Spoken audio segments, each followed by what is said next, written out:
Biserica Ortodoxă Rusă a Imperiului Țarist. Ilie se recunoaște prin faptele lui. Partea a doua. Despre predicile evanghelice ale profetului Ilie și despre pecetluirea oamenilor de către el. Doamne, binecuvintează! Când Domnul Iisus Hristos a spus că înainte de sfârșitul vremii și înainte de a doua sa venire trebuie să vină Ilie și să aranjeze totul, ce trebuie să aranjeze el? Conform cuvântului Domnului. Mântuitorul a spus că Sfânta Evanghelie trebuie propovăduită în toată lumea. Matei, capitolul 24, versetul 14. Acest lucru este confirmat în cartea Apocalipsii. Și am văzut un alt înger zburând în mijlocul cerului care avea Evanghelia veșnică, pentru a vesti celor care locuiesc pe pământ și fiecărui neam, trib, limbă și popor. Și zicea cu glas tare: Temeți-vă de Dumnezeu și dați-i slavă, căci a venit ceasul judecății Lui.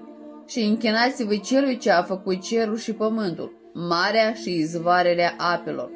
Apocalipsa, capitolul 14, versetul 6. Conform interpretării Sfântului Victorin din Petavia, îngerul care ține în mâini Evanghelia veșnică este profetul Ilie. La fel cum primul înainte mergător al Domnului Ioan Botezătorul este numit înger în profețiile profetului Isaia, la fel și al doilea înainte mergător al venirii lui Hristos, Ilie, numit de Sfântul Apostol Ioan Teologul, este numit și el înger. Asta înseamnă că propovăduirea universală a Evangheliei trebuie să fie făcută de profetul Ilie, iar prin el și de întreaga biserică ortodoxă, sub conducerea sa spirituală și ecleziastică. Dar în același timp această predică trebuie să fie însoțită de pecetluirea robilor lui Dumnezeu, așa cum se spune în Apocalipsă. Și am văzut un alt înger care se înalță de la răsăritul soarelui și avea pecetea Dumnezeului celui viu. Și a strigat cu voce tare către cei 4 îngeri cărora li s-a dat să facă rău pământului și mării, zicând: Nu faceți rău nici pământului, nici mării, nici copacilor, până nu vom pune pecetea pe frunțile robilor lui Dumnezeului nostru. Apocalipsa, capitolul 7, versetele 2-3. Conform interpretării Sfântului Martir Victorin din Petavia și altor sfinți părinți, îngerul de la răsăritul soarelui, acesta și este profetul Ilie, unsul lui Dumnezeu, care are pecetea lui Dumnezeu. Și până când toți robii credincioși ai Dumnezeului celui viu nu vor fi pecetluiți cu pecetea lui Dumnezeu, puterilor distrugătoare nu le va fi dat să facă rău pe deplin pe pământ. În împlinirea acestei profeții, toți copiii Bisericii Ortodoxe Ruse a Imperiului Țarist primesc acum această pecete a lui Dumnezeu. Pecetea lui Dumnezeu este pecetea darului Duhului Sfânt, pe care omul o primește în taina miroungerii sau la depunerea mâinilor arhierești, care a fost restabilită în biserica noastră. Dar de ce este nevoie de miroungere pentru oamenii care au fost deja botezați? Pentru că prin acceptarea documentelor satanice cu numărul fiarei 666, botezul oamenilor a fost încălcat, și anume în partea în care, după botezul cu apă, omului îi se aplică pecetea darului Duhului Sfânt. Cuviosul Paisia Gheoritul despre IDNP, numărul fiarei, a învățat: O copilul meu, aceasta este pecetea diavolului.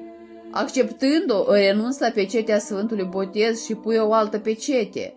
Îl negi pe Hristos și accepți pecetea diavolului. Paisia Gheoritul despre semnele vremurilor. Și de asemenea aici are loc renunțarea. Acceptând pecetea, omul renunță la Dumnezeu, la fel și cu pașapoartele. Când pașaportul, având simbolul diavolului, și eu însumi semnez că acesta este pașaportul meu personal, asta nu e o nimica toată. Prin urmare, eu aprob această renunțare. Paisia Gheoritul, Calea către Apocalipsă, paginile 363-366. Patriarhul Zosima, ca uns al lui Dumnezeu, este singurul om de pe pământ pe care Domnul a păzit de documentația satanică și astfel a păstrat botezul sfânt nevătămat. În cartea profetului Ezra se spune într-o videnie despre ultimul uns: acesta este unsul păstrat de cel prea înalt până la sfârșit împotriva lor și al nelegiuirilor lor, care îi va acuza și le va arăta supririle lor. Cartea a 3-a a Esdrei, capitolul 12, versetul 32. Domnul a păzit pe unsul său, profetul Ilie, țarul patriarh Zosima, de documentele antichristice, pentru că prin el să restabilească ortodoxilor pecetea darului Duhului Sfânt în adevărata biserică ortodoxă. Prin aceea și aflăm că el este Ilie, că trebuie să vină cu pecetea Dumnezeului celui viu, că prin el, ca patriarh și prin arhierei aflați sub oboforul său sfânt, oamenii primesc pecetea Duhului Sfânt în taina miroungerii.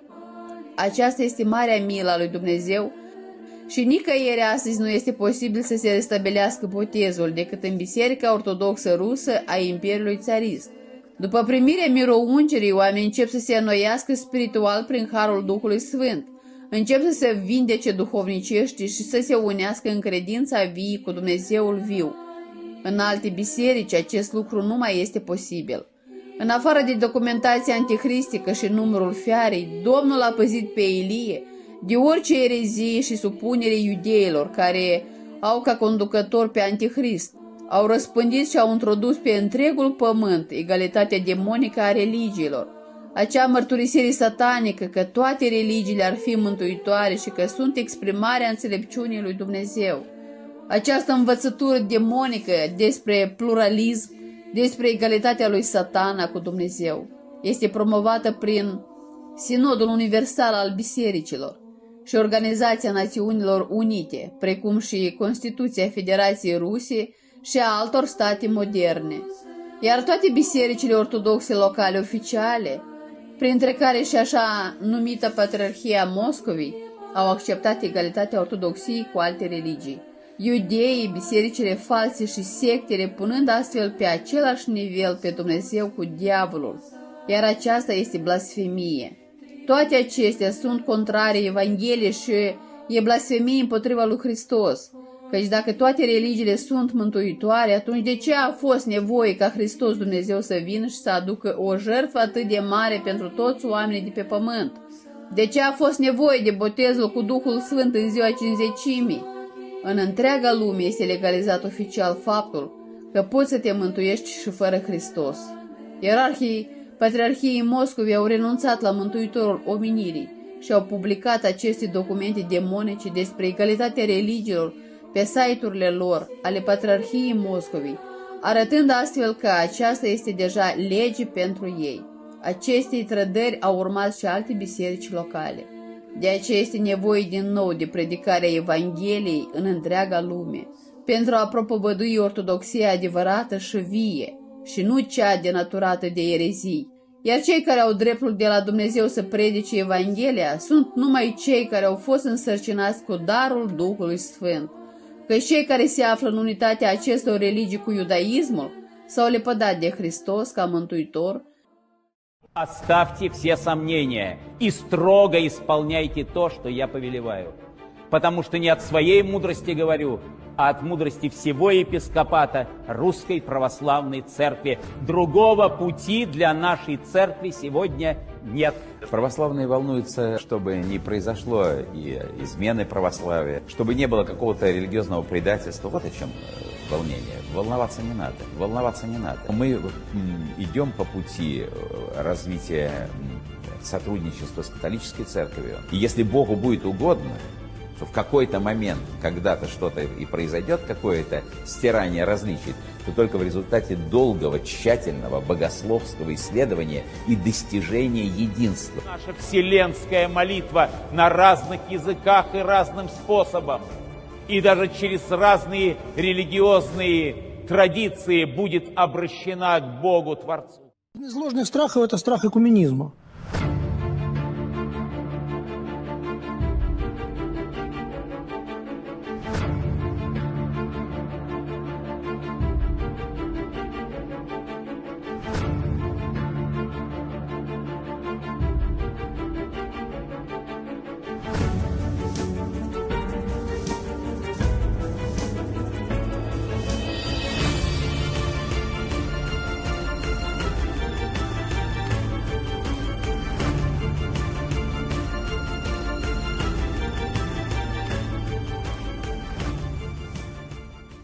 și desigur de Duhul Sfânt, care a coborât asupra oamenilor numai datorită suferințelor lui Hristos. Profetul lui Dumnezeu Ilie, țarul patriarh Zosima, este păstrat după Biblie, cartea a 3-a a Iezrei, capitolul 12, versetul 32, deoarece Dumnezeu însuși l-a păstrat de această unitate a tuturor religiilor, l-a păstrat de documentele antichristice, de blestemul iudaic și de orice fel de deziceri a Fiului Dumnezeu. Numai El unul, ca arhiereu rus, a păstrat botezul cu Duhul Sfânt, iar cei care se află în unitatea tuturor religiilor nu au Duhul lui Dumnezeu, iar fără Duhul Sfânt nu se pot mântui. Iată care este planul lui Dumnezeu pentru mântuirea oamenilor prin prorocul Ilie. Și cei care au primit acest lucru slăvesc providența lui Dumnezeu pentru mântuirea oamenilor, iar cei care nu acceptă și spun că în această egalitate cu iudaismul au Duhul lui Dumnezeu, aceștia sunt hulitorii Duhului Sfânt, strădătorii lui Hristos și ai bisericii sale. Taina pecetluirii a fost pecetluită în cartea profetului Daniel, capitolul 12, versetul 4. Și prin hotărârea lui Dumnezeu ea trebuie dezvăluită numai prin profetul Ilie și nu tuturor, ci doar celor aleși, care vor putea auzi și slăvi minunată providența lui Dumnezeu asupra noastră, iar ceilalți, care nu au acceptat predicile lui Ilie, se vor dovedi a fi blasfematori. Domnul a dezvăluit această taină a marei pecetluiri prin țarul Zosima, despre care nimeni dintre sfinți mai devreme nu a vorbit în detaliu. Din aceasta devine clar că cel prin care Dumnezeu a dezvăluit această taină este chiar profetul Ilie. Și așa cum Hristos a venit să-i despartă pe cei credincioși de cei necredincioși, tot așa și profetul Ilie este trimis ca prototip al lui Hristos prin pecetluire, pentru a-i despărți pe cei credincioși de cei pierduți. Domnul nostru știa dinainte că toți oamenii la sfârșitul timpurilor se vor abate de la adevăr și vor accepta egalitatea religiilor iudaice, unii în mod conștient, iar alții nu. De aceea Domnul a păstrat pe Ilie pentru vremurile de pe urmă, pentru a păstra prin el Biserica lui Hristos. Totul este simplu și clar.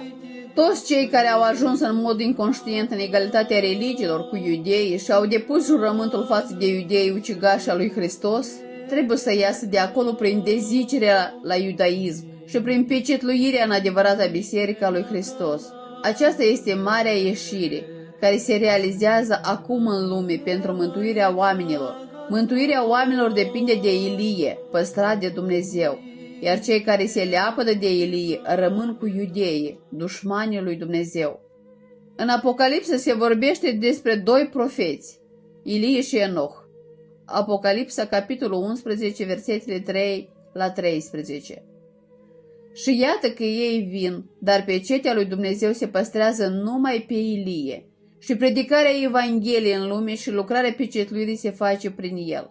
Cei care nu acceptă taina sigilării, care le-a fost deschisă, devin eretici și, denaturând Apocalipsa, cad sub blestemul lui Dumnezeu. Apocalipsa, capitolul 22, versetele 18-19.